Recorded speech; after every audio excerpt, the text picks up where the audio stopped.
아이콕스 교재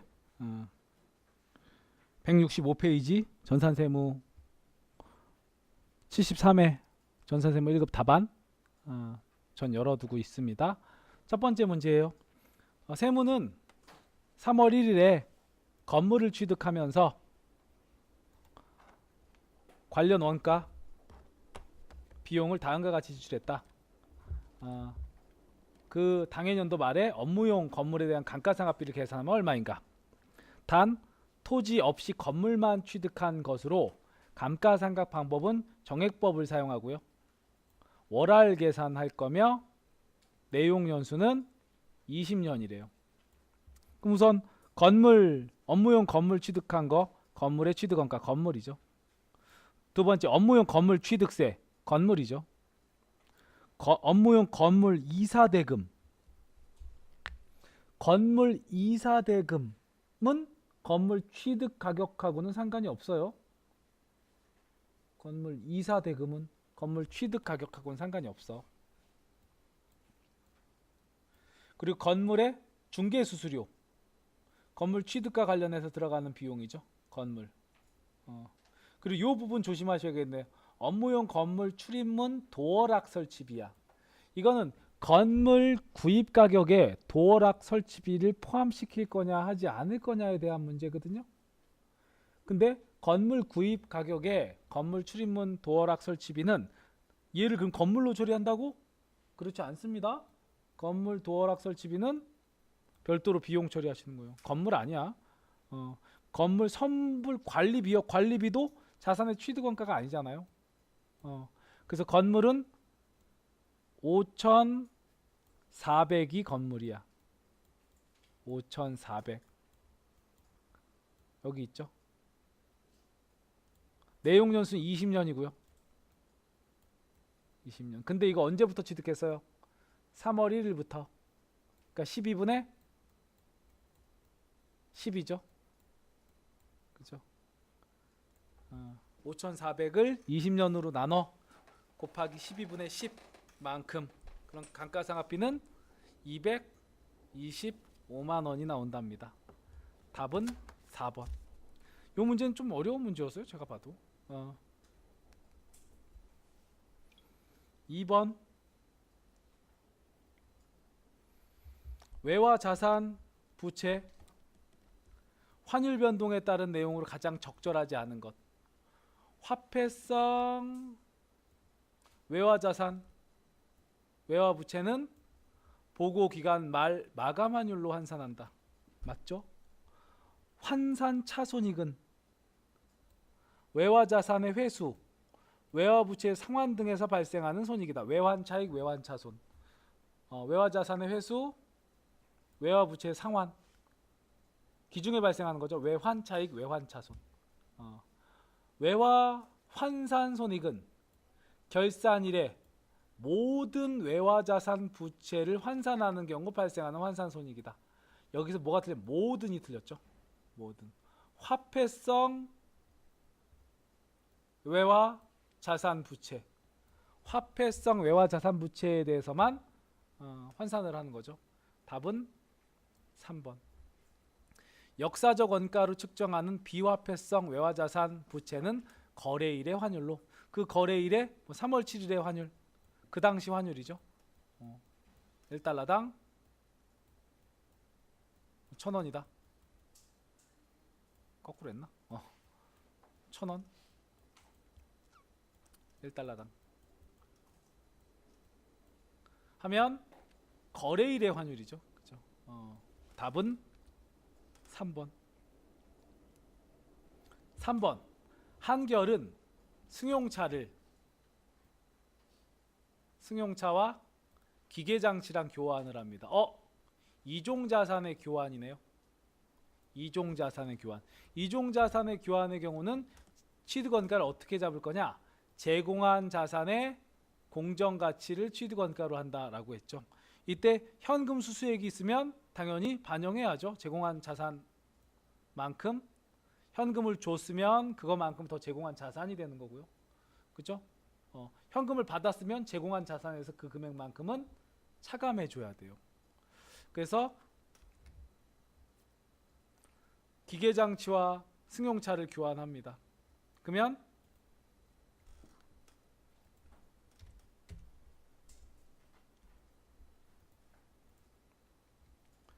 차량 운반구, 우리 회사의 차량 운반구를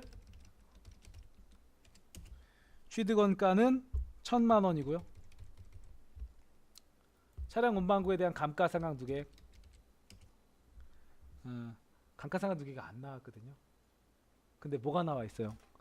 장부가액이 나와 있죠. 장부가액이 150이래. 취득원가가 1,000만 원인데 장부금액이 150이면 감가상각 누계액은 당연히 얼마가 돼야 돼요? 850이 돼야지. 그죠? 이렇게 하고 추가로 현금으로 40 지급합니다. 그리고 제공한 자산의 공정가치를 취득원가로 할 건데 기계장치와 교환한 거니까 기계장치죠. 이걸 얼마로 할 거냐고. 제공한 자산의 공정가치. 차량 운반구 공정가치가 얼마인데요? 차량 운반구. 승용차의 공정가액은 170이죠. 여기다가 40을 줬잖아. 그럼 제공한 건 얼마 준 거야? 210 준 거죠. 이렇게. 만약에 이 문제가 현금으로 지급이 아니라 40만큼 현금을 회청금 받았대.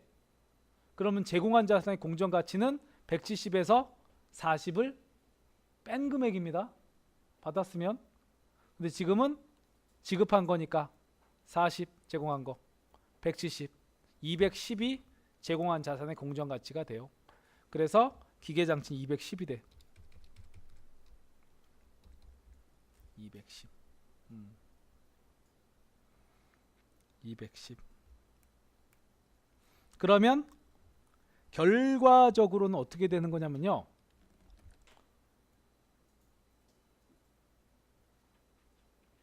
(210이) 들어온 거고요. 210이. 그죠? 나간 건 이게 나간 거야. 요거 장부금액 150에 40해서 얼마가 나가 다 합쳐서 장부금액 190이 나간 거라고요. 190. 190짜리 주고 이게 다 합쳐서 190이야. 장부금액 150에 40 더해서 190. 190 주고 얼마 받은 거야? 210 받은 거라고요. 190짜리 주고 210짜리 받았으니까 20만큼 이익이죠? 그 이익을 뭐라고 불러? 유형, 자산, 처분, 이익. 이렇게 된다고. 유형자산, 처분, 손익은 이익 20이 되죠. 3번. 4번. 주식회사 중앙의 기초상품은 30만 원이고요. 매입원가는 150이다. 매출액은 176만 원. 매출 총이익률이 30%래요. 매출 총이익률이 30%래. 매출 총이익률이 30% 일정한데 재고자산의 실사 결과 재고자산 가액이 39만 8천 원이다. 재고자산 감모손실은 얼마냐? 라는 거죠. 그럼 봐봐요. 요게 힌트죠. 매출 총이익률은 매출액에서 총이익이 차지하는 비율이에요.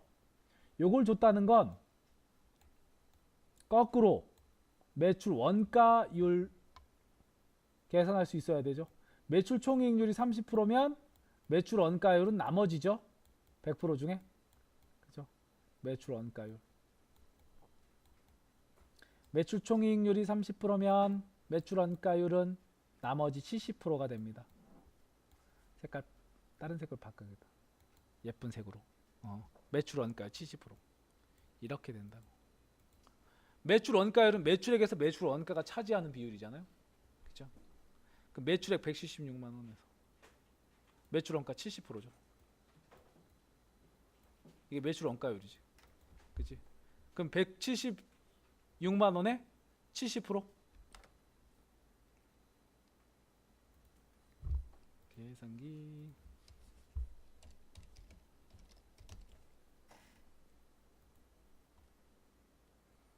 176만 원에 70%가 매출 원가야. 0.7. 매출 원가는 123만 2천 원이 매출 원가가 됩니다. 123만 2천 원이 매출 원가야. 그러면 T 계정 한번 그려볼까요?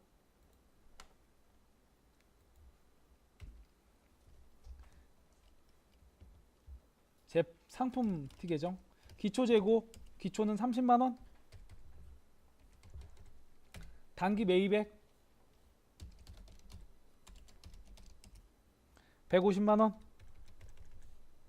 요거 기초 상품 30과 매입액 150을 합쳐서 180이잖아. 이걸 판매 가능 상품 또는 판매 가능 재고액이라고 불러요.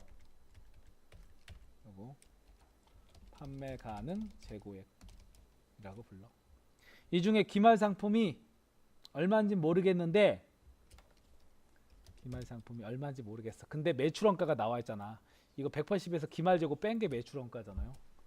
매출 원가 뭘로 나와 있어요? 매출 총이익률 줬잖아. 매출액에서 매출 총이익률이 30%니까 매출 원가율이 70%고요. 176만 원에서 70% 때리면 이거 얼마 나온다고요? 123만 2천 원 나온다고. 그럼 기말 재고는 당연히 얼마가 돼야 돼요? 이게 다 합쳐서 180이 되려면 56만 8천 원이죠. 다 합쳐서 180. 그럼 장부상 우리 기업의 기말 재고는 56만 8천 원이 있어야 돼요. 근데 실제 39만 8천 원밖에 없대요. 39만 8천 원. 나머지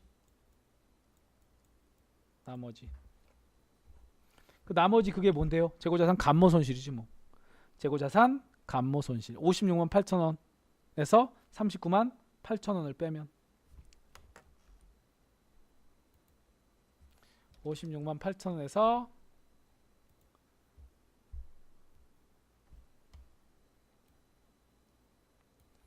39만 8천 원 빼면 17만 원이죠. 17만 원. 5번. 옳은 것. 무상증자. 우선 무상이라는 표현이 있죠. 무상. 회사 입장에서 무상증자라는 건, 증자라는 건 주식을 발행하는 건데, 주식을 발행하려면 재원이 있어야 되잖아요. 그죠? 근데 무상이야, 무상. 무상증자. 우선 무상증자를 하게 되면요. 무상증자. 발행 주식수는, 자, 무상증자 발행 주식수는 어떻게 될까? 증가하죠. 그죠? 무상증자하면 발행 주식수는 증가합니다. 또한 주식병합이요. 주식병합은 그 수가, 주식수가 감소하나 모두 총자본에 영향이 없다. 자, 무상증자는요. 주식을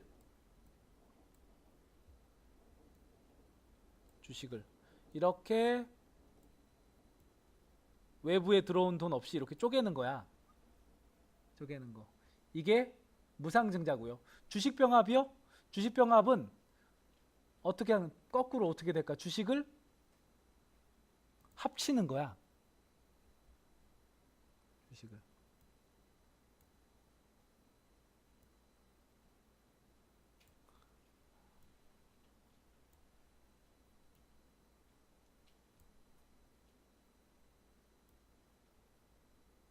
이렇게 합치는 거야. 그러면 무상증자하면 발행 주식수는 증가하고, 병합하면 주식수는 감소해요. 단 뭐는 변동이 없어. 지금 뭐는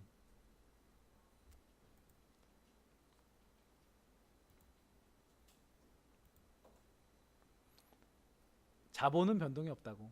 그대로라고. 주식수가 증가하거나 감소할 뿐 총 자본에 영향이 없다고요. 나 유상증자 주식을 돈 받고 발행하는 거죠. 그게 유상증자죠. 주식을 돈 받고 발행하는 거야.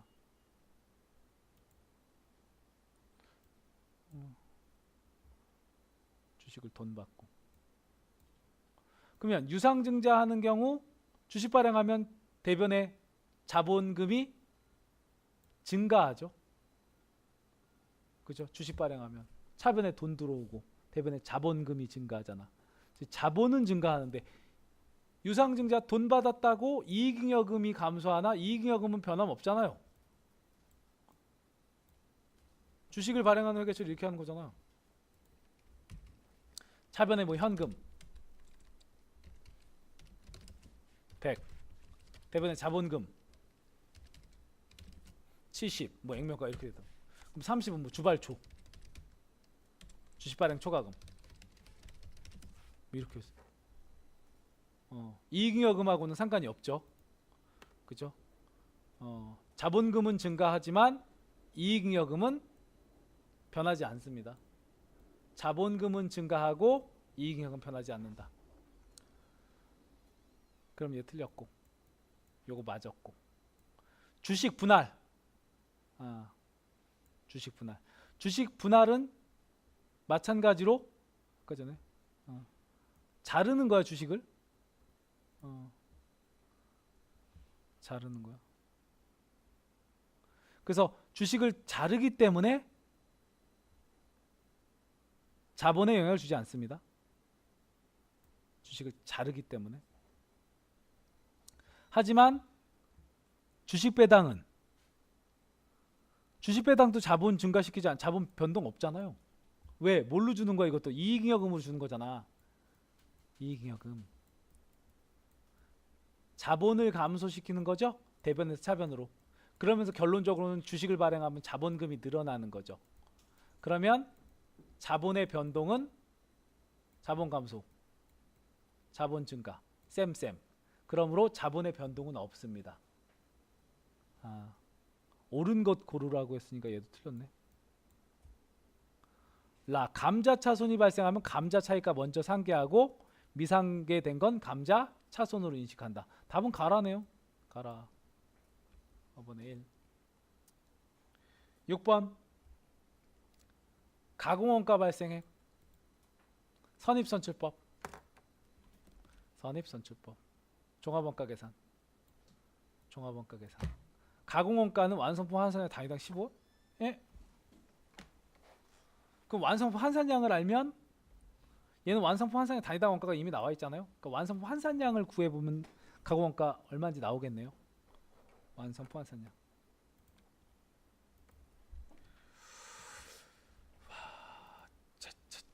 완성품. 물량의 흐름. 완성품은 선입선출법이니까 기초제공품과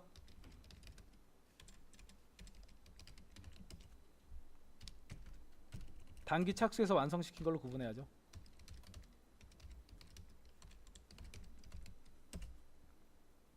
(2400개인가)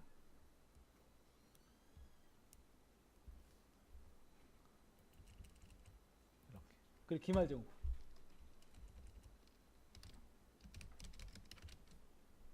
기말제공품은 뭔 소리야 계속. 이거 뭐야? 대가리네 반인가? 600 이렇게. 기초제공품 완성도가 20%. 이미 20%가 완성이 됐었던 거고 20%부터 완성시키는 거죠. 100%. 단기 착수 완성은요 0% 시점부터 100% 완성시키고. 기말 제공품은요 0%부터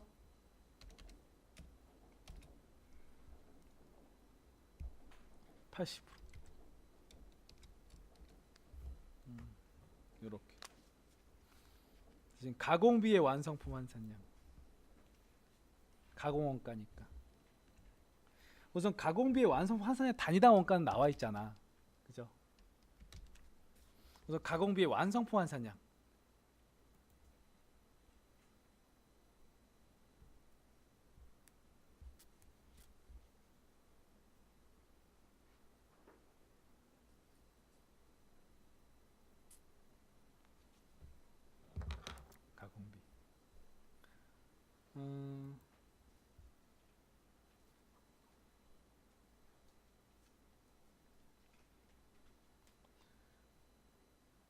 우선 아무 말 없으면 가공비 물량은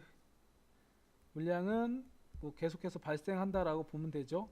공정 정도에 따라서. 그럼 얘는 몇 개야? 몇 개? 80% 진행한 거죠. 올해. 그치? 그러면 300 곱하기 80% 하면 얼마? 240개. 단기 착수는요? 다 들어간 거지. 2400. 기말 제공품은 80%까지만. 그치? 68 48. 480개. 요게 다 합쳐 3100 20개거든요. 3120개. 얘를 가공 원가로 나눠야 돼요. 단기 발생한 가공 원가. 그 가공 원가 발생액은 얼마인지 몰라. X야. 근데 이 금액을 3120개로 나누면 한 개당 원가가 나와야 되거든요. 그 금액이 얼마래요? 그 나왔잖아. 완성품 환산의 단위당 원가는 15원이라고. 그러면 당연히 가공 원가는 요 3120에 곱하기 15 하면 되겠죠.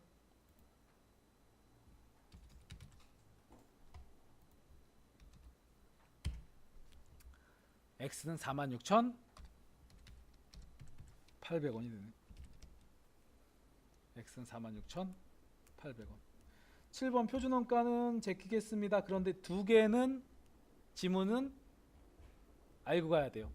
표준원가는요, 실제 원가의 차이 분석, 그래서 예외에 의한 관리를 가능하게 한다. 이게 표준원가야. 예외에 의한 관리.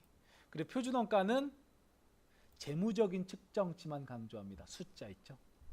재무적인 측정치만 강조한다. 이 두 개는 들고 가야 돼요. 말로 나올 때. 답은 1번인데 2번하고 4번만 들고 갈게요. 자, 8번. 다음의 자료를 이용해서 단기 제품 제조 원가를 구하면.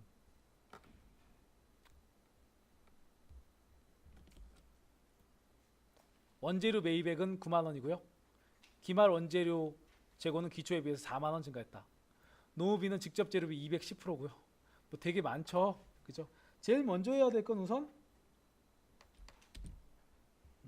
거기 원재료가 있거든요. 문제 딱 봐도 1분 안에 풀기 힘들어 보이지 않아 이거? 어떻게 하면 돼요? 찍어. 시간 많으면 안 찍으면 되는데 시간 많으면. 자, 우선은 원재료 티계정 그릴게요. 원재료. 기초 원재료. 기초 원재료는 얼마인지 안 나와 있네. X라고 할게요. X. 매입액은 9만원. 그럼 원재료는 X 더하기 9만원이죠. 차변은.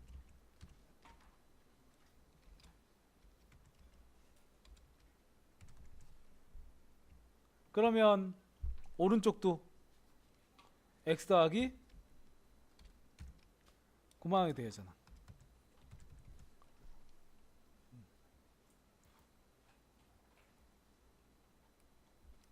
근데 보세요. 뭐라고 얘기하냐면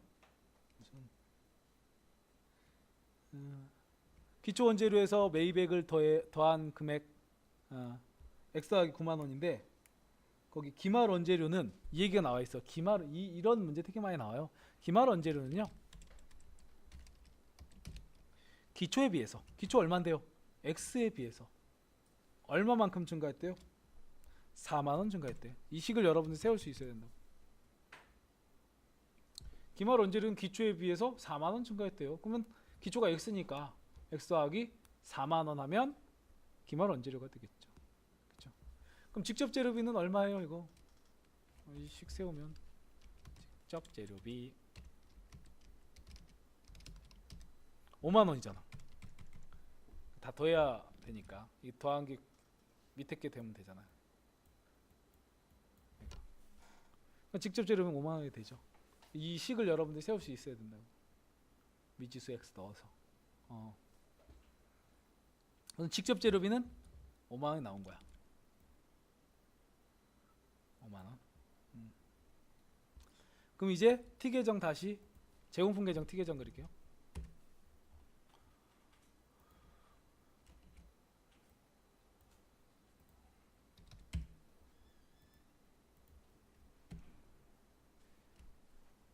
제공품 계정 T 계정. 기초 제공품, 직접 재료비, 직접 노무비, 제조 간접비. 이걸 단기 총 제조 원가라고 부르죠. 거기서 기말 제공품을 빼요. 그게 단기 제품 제조 원가가 됩니다. 근데 얘도 기초 제공품은 단기 총 제조 원가의 40%고 기말 제공품은 기초 제공품 1.5배. 기말 제공품은 기초 제공품의 1.5배라고요? 기말 제공품은 기초 제공품의 1.5배래. 우선 직접 재료비 5만원이죠. 넣어보자고. 직접 재료 5만원. 노무비는 직접 재료비 210%래요.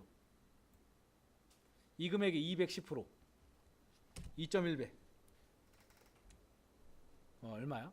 250 5천원. 10만 5천원인가? 10만 5천. 제조간접비는 아예 그냥 막 다 여기 문제 나올 수 있는 거 다 나오네. 제조간접비는 제조간접 X라고 놓을게요. 제조간접비. 제조간접비는 가공비의 30%래요. 제조간접비 X는 가공비는 직접 노무비와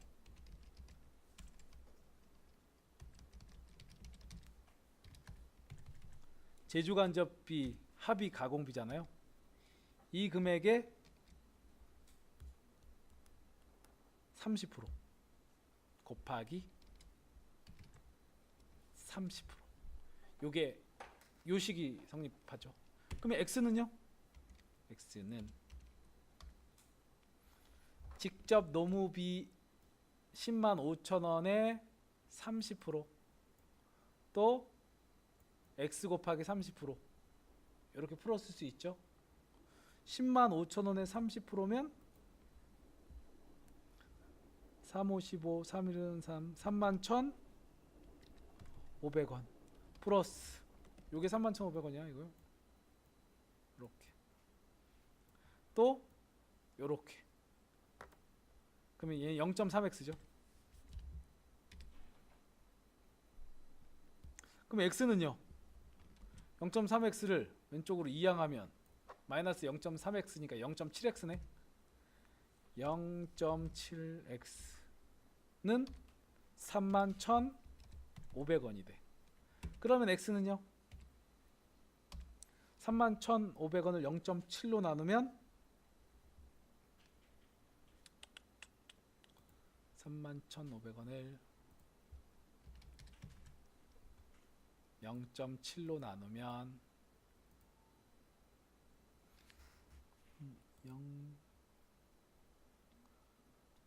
31,500원을 0.7로 나누면 45,000원.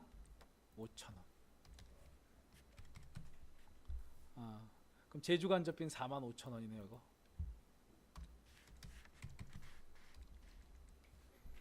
45,000원. 그러면 단기 총 제조원가가 다 합치면 얼마냐면요 5만원, 10만 5천, 4만 5천, 이거 20만원이네 이거. 다 합쳐서 20만원이네.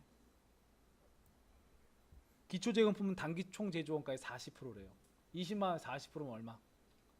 8만원?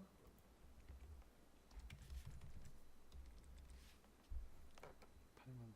기말 제공품은 기초 제공품의 1.5배래. 그러면 1.5 8만원 곱하기 1.5 하면 얼마야? 8, 5, 40, 8은 8 12만원.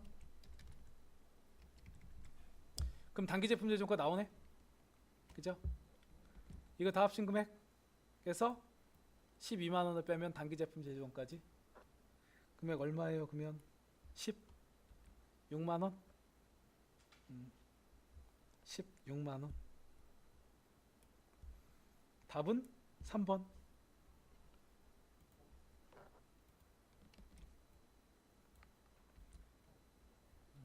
9번. 개별원가 계산과 종합원가 계산 설명으로 틀린 것. 개별원가 계산 상대적으로 과다한 노력과 비용. 상대적으로 제조원가 계산이 부정. 그러니까 개별원가 계산은 정확하죠. 대신 노력과 비용이 많이 들죠. 부정확하지만 상대적으로 노력과 비용은 좀 적게 들겠죠. 종합원가. 개별원가 계산 대상 기간의 총 원가를 총 생산량으로 나누어서 단위당 원가를 계산한다고요? 이건 종합원가인데. 제품별, 작업 지시별로 집계된 원가에 의해서 제조원가. 이거 바뀌었네요. 이 두 개가. 그죠? 스위치. 답은 2번. 대상 업종, 다품종, 소량, 주문 생산. 종합원가, 소품종, 대량, 연속 생산. 개별원가, 제조관접비 배부. 그리고 종합원가, 기말제공품, 원가 배부하는 거. 선입선출법, 평균법 등으로. 답은 2번. 10번. 보조 부문의 제조간접비 등이 존재할 때 제조간접비 배부 등에 대한 설명으로 틀린 것. 직접 배부법은 보조 부문 간의 용역 수수에 관한 관련성을 완전히 파악해서 배부한다. 답 1번. 이건 상호배부법이죠. 그렇죠? 보조 부문의 원가를 변동비와 고정비로 구분해서 배분하면 이중배부율법. 그냥 변동비와 고정비를 합쳐서 배분하면 단일배부율법. 이거 합쳐 단일배부율법. 변동비는 실제 생산량, 고정비는 총 생산량. 이걸로 구분해서 배부하면 이중배부율법. 3번. 제조 부문에서 제품에 배부할 원가는 해당 부문에서 발생한 원가뿐만 아니라 보조 부문에서 받은 제조간접비도 포함하죠. 공장 전체 제조간접비 배부율 적용하는 경우에는 보조 부문과 제조 부문을 구분할 필요가 없다. 왜 공장 전체로 하니? 공장 전체. 보조 부문, 제조 부문 필요 없죠. 그죠? 공장 전체 배부율 쓸 거니까. 11번. 다음 소규모 사업자를 제외한 사업자에 있어서 소득세법상 증빙 미수치 가산세 대상. 택시는 5만 원 현금 지급하고 영수증 받았다. 괜찮아요. 토지를 구입하고 계산서를 받지 않았으나 매매 계약서 사본을 세무서에 제출했대요. 괜찮습니다. 대상 아니야. 간이가세자인 임대인에게 임차료 200을 지급하고 금융기관에서 송금명세서 금융기관에 송금한 거 송금명세서 작성해서 제출했대요. 괜찮아. 그러면 돈 낸 거야. 경기도 과천시 빵집에 있는 간이가세자 신용카드 가맹점 아니야. 빵을 구입하고 간이영수증 받았대요. 간이영수증.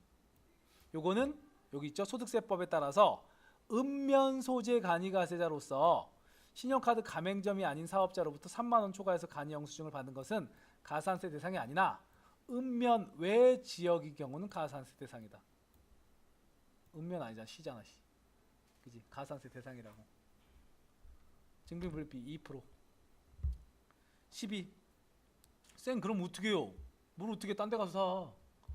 딴 데 가서 파리바게트 이런데 사세요.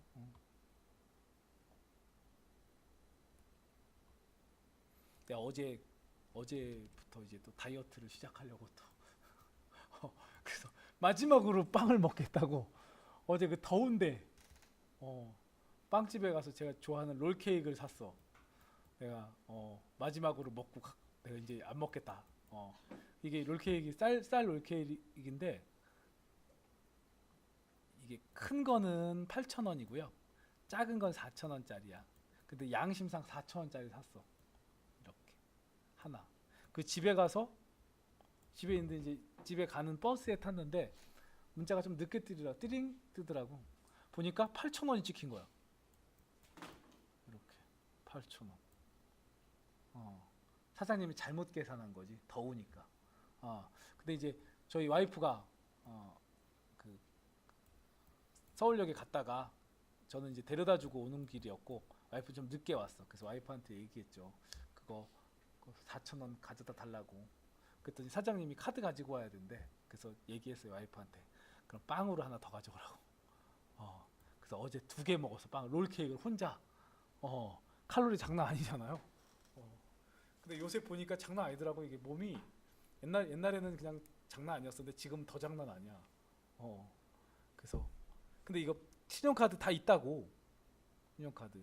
근데 음면 소재에는 없을 수도 있잖아. 그죠? 근데 우리는 어디야 다. 여기 보니까 여기 금방 시라고 시. 그죠? 저도 인천광역시고 뭘 받아야 된다고. 이거 받으면 안 돼. 영수증 받으면 안 돼. 간영수증 받으면 요거는 가산세 부과할 거라고요.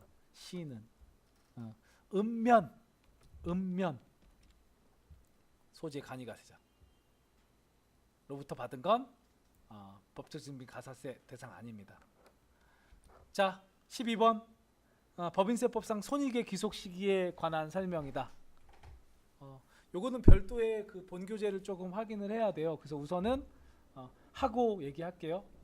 임대료를 지급기간 1년 초과하는 경우에 이미 경과한 기간에 대응하는 임대료 상당액과 비용은 각각 입금과 송금으로 본다. 맞고요. 중소기업의 경우는 수익과 비용을 1년 미만의 건설이야. 그러면 그 목적물의 인도일이 속한 사업연도에 입금과 송금에 산입할 수 없다. 우선은 산입할 수 있다가 답입니다. 요거는 제가 조금 이따 본교재에서 보여드릴게요. 용역 제공에 의한 손익의 귀속 사업연도에서 기업회계 기준에 근거해서 인도 기준으로 처리하면 인정한다. 자산을 위탁 판매한 경우는 그 수탁자가 매매한 날이 속한 사업연도 입금입니다. 이 부분은 지금 얘네들 있죠. 얘네들은 제가 본교재에서 확인하면서 보여드릴게요. 3개. 답은 우선 2번이에요. 13번 부가가치세법상 공통매입세 안분 계산. 공통매입세액은 각 과세기간별로 안분하고요. 예정신고기간에는 예정신고기간의 공급가액 비율로 안분하고 확정 때 정산하는 거죠. 공통매입세 안분 예정 때 하는 거, 정산 확정 때 하는 거야. 안분 정산이 뭔데요?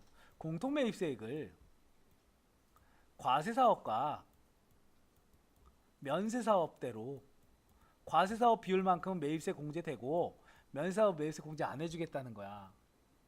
근데 그 금액이 공통매입세액이 되게 작아. 얼마? 5만 원 미만이야. 그러면 공통매입세 안분 정산하지 않습니다. 전액 공제야.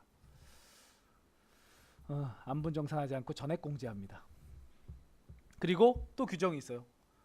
해당 과세기간의 총 공급가액 중 면세 공급가액이 5% 미만이야.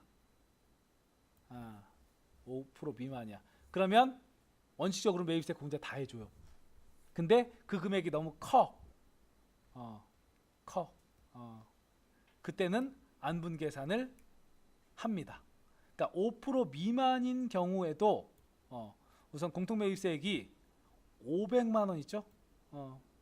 500만 원 이상인 경우에는 안분 계산한다라는 거야. 근데 뭐가 틀렸다는 거야? 이게? 해당 과세기간 총가액 중 면세 공가액이 5% 미만인 경우에도 공통매입세액이 여기가 이 금액이 틀렸구나. 400이 아니라 500만 원 이상인 경우. 여기가 500만 원 이상인 경우. 그러면 금액이 공통매입세액이 좀 커지기 때문에 500만 원 이상인 경우는 매입세 안분 계산한다. 400만 원이면 매입세 공제 전액을 공제한다라고 나왔구나. 안분 계산해야 되는데 400이 아니라 500입니다. 부가세 규정이 틀렸네. 400이 아니라 500. 과세와 면세 사업에 공통으로 사용하는 재화를 공급받은 과세 기간 중에 해당 재화를 공급해서 과세 표준을 안분 계산한 경우에는 매입세액의 안분 계산은 직전 과세 기간의 공급가액 실적을 기준으로 한다. 이게 무슨 얘기인지 모르겠죠. 자 보세요. 우리 공통매입세액 안분 계산할 때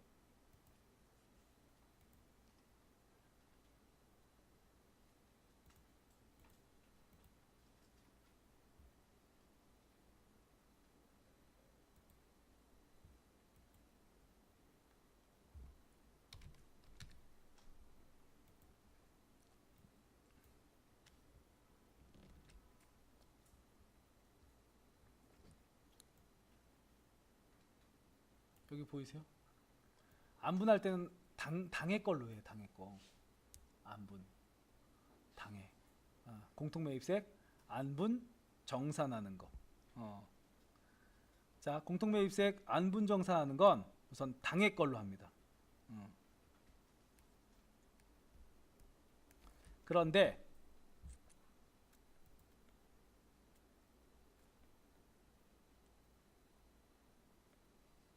그러면 자 보세요.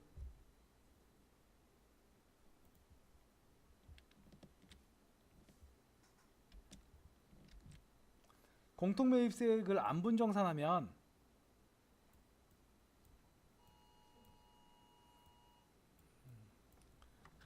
그건가 보다.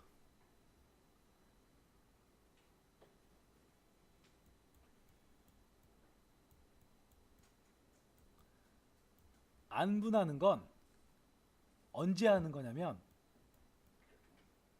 기간의 말에 한단 말이야. 그죠? 안분. 공통매입색 안분은 예정신고 또는 확정신고 기간 말에 하는 거잖아요. 그죠? 예정신고 또는 확정신고 말에 하는 거야. 근데 공통매입세액을 매입했을 때 안분할 뿐만 아니라, 그러니까 공통매입세 안분이라는 건 무슨 얘기냐면 과세사업과 면세사업 비율대로 매입세액과 매입세액 불공제를 구분해 주는 거죠. 그래서 공통매입세액 정산 같은 경우에는 과세기간 종료 후에 하는 거고, 그 과세기간 종료한 다음에 확정된 금액으로 하는 거고. 답은 3번이 되고요. 14번. 근로소득자 이중항 씨가 지출한 내역이다. 특별세율 공제율이요. 보험료 몇 프로? 보험료. 일반 보장성 보험료 12%. 의료비는 15%. 교복 구입비 50만 원까지 15%. 그죠? 교육비. 법정 기부금 몇 프로? 15%. 답은 12%. 1번. 15번. 부가가치세법상 영세율과 관련한 설명 잘못된 것. 사업자가 재화를 국외로 무상으로 반출하는 건 영세율. 사업자가 국가 지방자치단체에 직접 공급하는 도시철도 건설 용역 영세율. 이거 왜 영세율이냐면요. 이거 도시철도 건설 용역 있죠? 이거 왜 영세율 적용해 줄 것 같아요? 도시철도. 대중교통 난 해소.